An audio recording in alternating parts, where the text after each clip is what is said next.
हमारे साथ इंडिया की कम्युनिटी भी काफ़ी जुड़ी हुई है, तो उनमें से लोगों के मैसेज आते हैं कि इस दफ़ा जब इंडिया पाकिस्तान के ऊपर हमला करेगा ना, तो आपको हम नक्शे से मिटा देंगे। तो मैंने कहा चलो इनको हम फिर एक दफ़ा याद करा देते हैं। भाईजान, पाकिस्तान ने सिर्फ इंडिया को ना घुटने टेकने के ऊपर मजबूर नहीं किया था, आपको याद होगा, बल्कि 3 और मुल्कों को भी उनका जो गुरूर था ना, उन्होंने वो मट्टी में मिलाया था।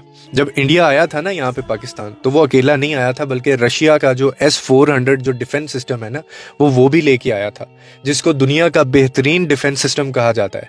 और साथ में वो लेके आया था जो फ्रांस के जो राफेल थे, जिनका हमने हशर किया था, जिसका पाकिस्तान ने बताया कि इनका सिर्फ नाम ही है, इनका काम कोई नहीं है। और साथ में आए थे इसराइल के कुछ ऐसे ड्रोन्स जो पाकिस्तान की हवाओं में उड़े थे ना, तो उस वक्त उड़ना भूल गए थे वो। और उसके बाद हमारे जब वो फतेह मिसाइल चले थे ना, तो उन्होंने भारत माता की मांग के अंदर जो सिंदूर भरा था ना, वो भी आपको याद होगा, वो हमने भरा था।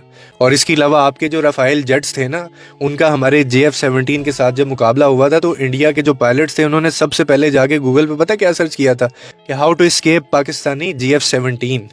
और जो वो ड्रोन्स लेकर आए थे, जिन्हें इंडिया ने ये समझा था कि ये गेम चेंजर साबित होंगे, हम ये कर देंगे, हम वो कर देंगे, तो उनका गेम ओवर हमने किया था। और आप ये भी मत भूलें कि पाकिस्तान जब लड़ता है ना, तो फिर वो अकेला नहीं लड़ता। उसके साथ आपको मैं बताऊं कौन कौन खड़ा था उस वक्त भी। उस वक्त चाइना जो है वो भी हमारे साथ खड़ा था। उन्होंने अपनी टेक्निकल इंटेलिजेंस सपोर्ट भी हमें दे दी थी। और इसके बाद आता है तुर्की, जो सिर्फ बातों की हद तक हमारे साथ नहीं खड़ा होता, बल्कि उस टाइम में भी उसने अपने पूरे ड्रोन और वॉरशिप्स जो थे ना, वो भी समुंदर और पानियों में भेज दिए थे, पानियों तक पहुंचा दिए थे हमारे लिए। और उसके बाद तीसरे नंबर पे ईरान और सऊदी अरब आता है। ये दोनों उस वक्त सालिस बने थे और ये कह रहे थे कि यार ये लड़ाई ख़त्म करो, और सीज़ फायर के लिए ये आगे बढ़े थे, क्योंकि पाकिस्तान मैटर करता है। और उसके बाद से तुम्हारा जो राफेल तैयारा है ना, वो हवा में उस तरह से उड़ता नज़र नहीं आया।